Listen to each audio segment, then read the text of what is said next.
Et les véritables ennemis de l'Afrique sont des Africains inconscients. Ouais. Car si tous les Africains exprimaient la même volonté d'être, la même volonté d'authenticité et de dignité, eh bien l'impérialisme ne pourrait pas du tout réaliser son dessein. Si la France veut donner des archives, elle n'a qu'à nous donner les archives de ces exécutions sommaires au Sénégal pendant la colonisation, des guerres qu'elle a menées ici, des tortures qu'elle a menées, des travaux forcés. C'est ça qu'on attend de la France. Qu'elle nous donne les archives de Thiaroye 44. Mais soxlawuñu des archives sur une prétendue autonomie de la Casamance. Ils sont trois repentis répondant au nom de Gana et Malam, Taher Maman et Abey Sourouk, qui déposent volontairement les armes dans le Kawar.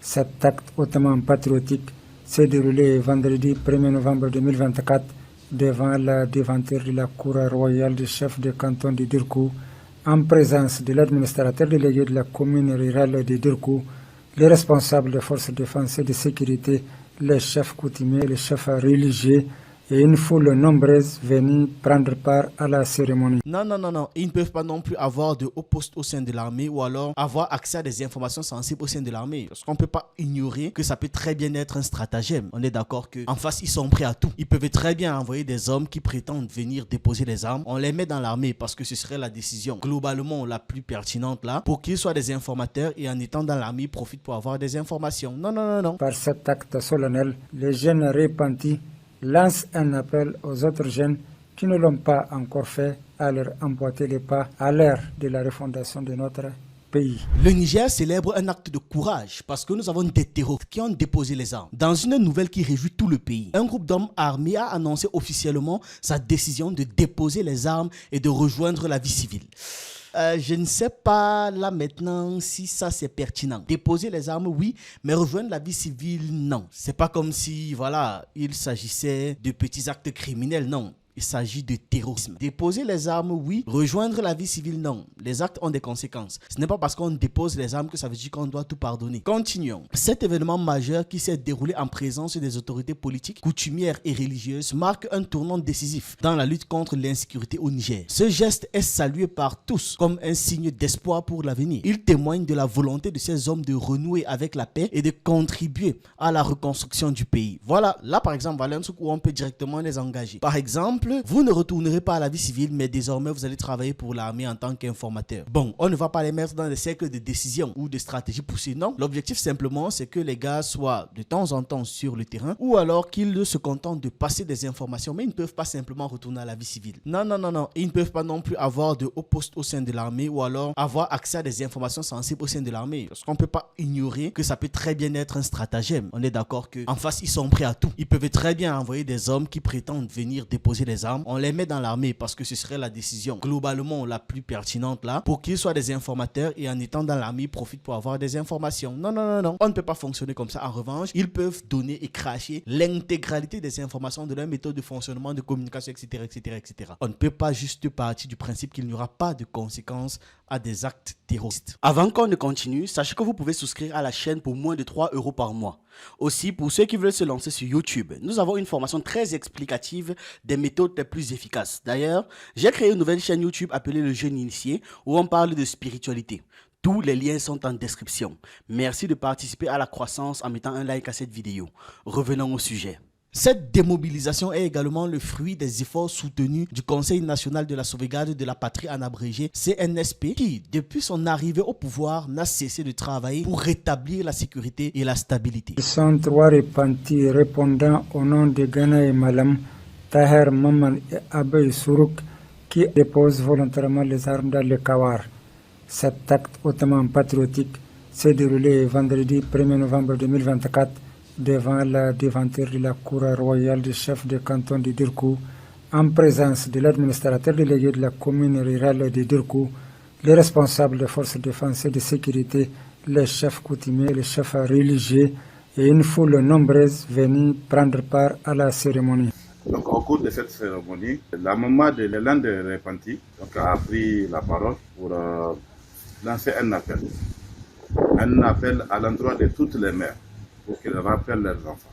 Nous voulons montrer aux autres qui sont restés de l'autre côté ils seront toujours les bienvenus. Par cet acte solennel, les jeunes repentis lancent un appel aux autres jeunes qui ne l'ont pas encore fait à leur emboîter les pas à l'heure de la refondation de notre pays. Voilà, à votre avis, comment est-ce que ça doit être accueilli? Est-ce qu'on doit prendre la chose avec énormément de prudence? C'est ce que je voterais facilement. Vraiment observer avec énormément d'attention ce genre d'acte. Bien évidemment, rappelez ce que c'est encore de l'autre côté, comme ils ont dit. À revenir à la raison, ça ne veut pas pour autant dire qu'ils ne seront pas surveillés, étant donné qu'on connaît plein de stratégies comme ça qui fonctionnent, ok? Mais revenir à la raison à minima pour faire comprendre même dans leur camp que vraiment, ils sont du mauvais côté. Et que de l'autre côté, on ne va pas les massacrer. S'ils lâchent, s'ils acceptent de faire cet acte de repentance, là, déposer les armes, œuvrer pour la reconstruction et se faire pardonner par rapport à tout ce qu'ils ont réalisé, tout ce qu'ils ont commis, ouais, on peut construire quelque chose de pertinent avec. Le truc, c'est que pendant qu'au Niger, il y a ça, il y a des personnes qui sont en train de déposer les armes. De l'autre côté, on apprend que les FAMA brisent l'assaut de 100 terroristes en fuite. Les FAMA en mission d'escorte sur la route nationale numéro 6 entre Savaré et San a été pris pour cible vendredi 1er novembre par un groupe armé d'environ 100 terroristes. Vous voyez, au même moment, le 1er novembre, où d'un côté, au Niger, ils étaient en train de déposer les armes. Le même jour, pendant la même période, nous avons de l'autre côté des groupes terroristes qui sont en train d'attaquer. Ils sont en train d'attaquer les FAMA. Alors, l'attaque a été menée entre Yagara et Téné, où les enfants de #Satan évoluant sur plus de 50 motos ont tendu une embuscade. Les FAMA ont riposté fermement, obligeant les terroristes à fuir vers une forêt proche de Fangasso. Une frappe ciblée a ensuite neutralisé ces terreaux alors qu'ils préparaient une nouvelle attaque. Des unités supplémentaires ont été déployés pour sécuriser la zone. L'état-major affirme que les opérations de sécurité de la région se poursuivent pour éradiquer les opérations terroristes. L'état-major général des armées informe l'opinion qu'en réponse à cette attaque, les FAMA ont opposé une riposte vigoureuse face aux assaillantes qui ont pris la fuite en se réfugiant dans une forêt située à 10 km au sud-est de Fangasso. Une frappe précise a été effectuée au moment où ces derniers planifiaient une nouvelle attaque contre la mission de nos forces lors de leur remaniement en vue de poursuivre l'acheminement du convoi. Dans l'après-midi, aux environs de 17 h, d'autres unités ont été dépêchées pour assurer un nettoyage complet dans la zone et éliminer cette horde criminelle. L'état-major général des armées rassure l'opinion que la surveillance de la région se poursuit activement afin de confirmer la localisation d'autres refuges terroristes en vue de leur destruction.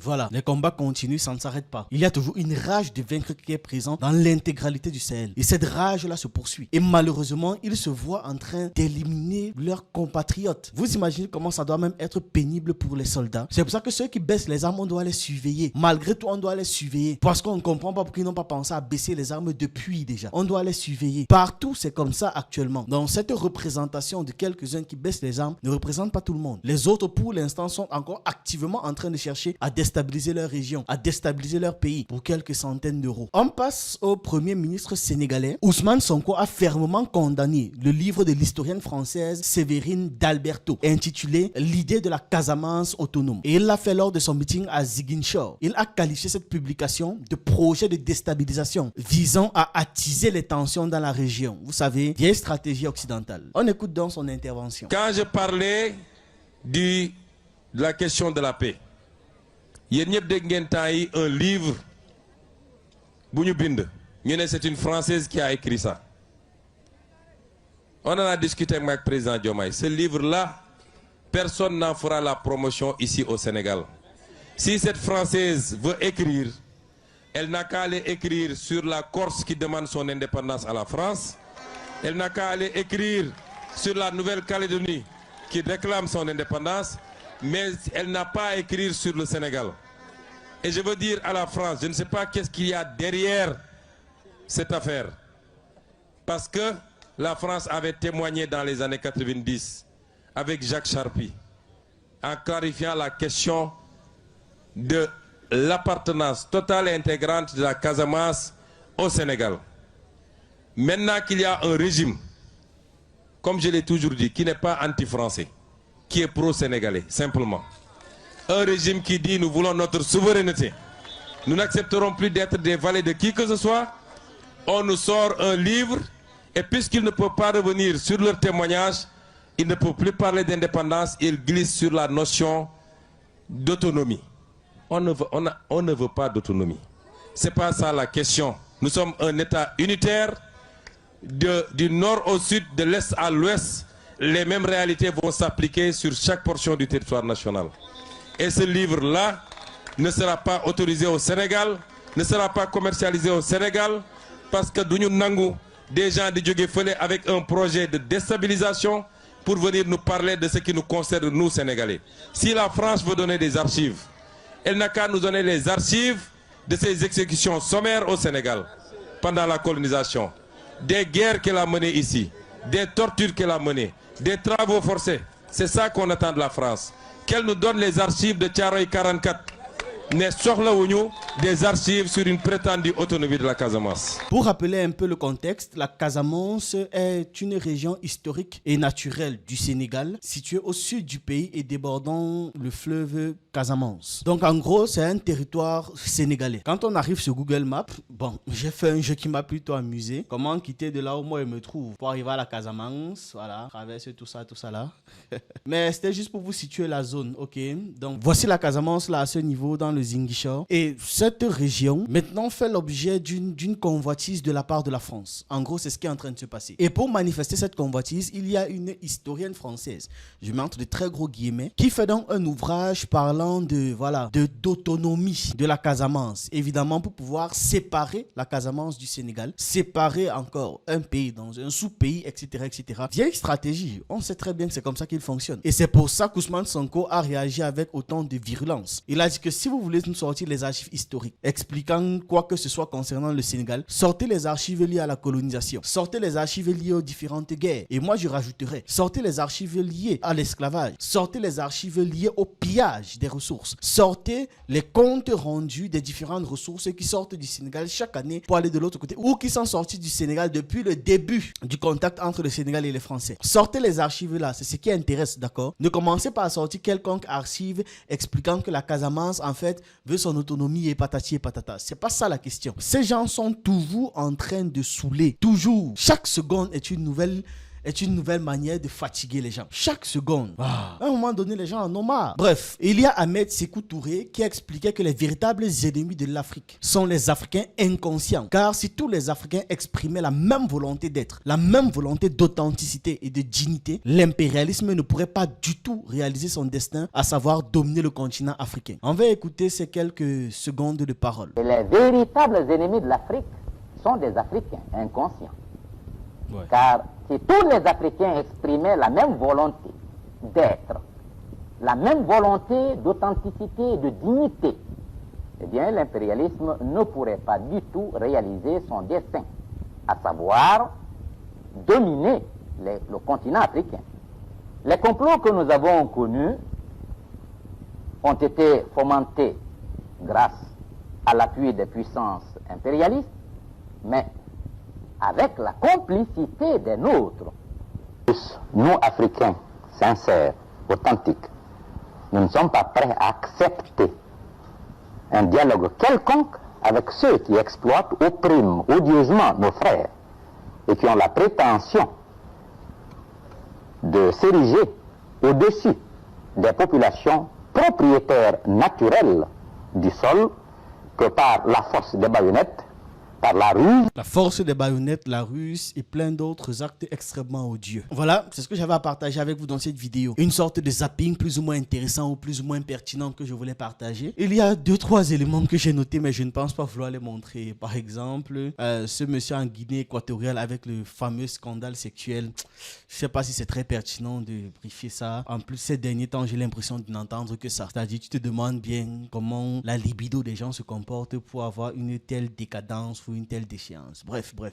Voilà, c'est ce que j'avais à partager avec vous dans cette vidéo. Donc, j'attends vos avis en commentaire. Partagez-les moi. Je vais me faire un plaisir de les lire, de les liker de temps en temps. Et on se retrouve donc dans une prochaine vidéo.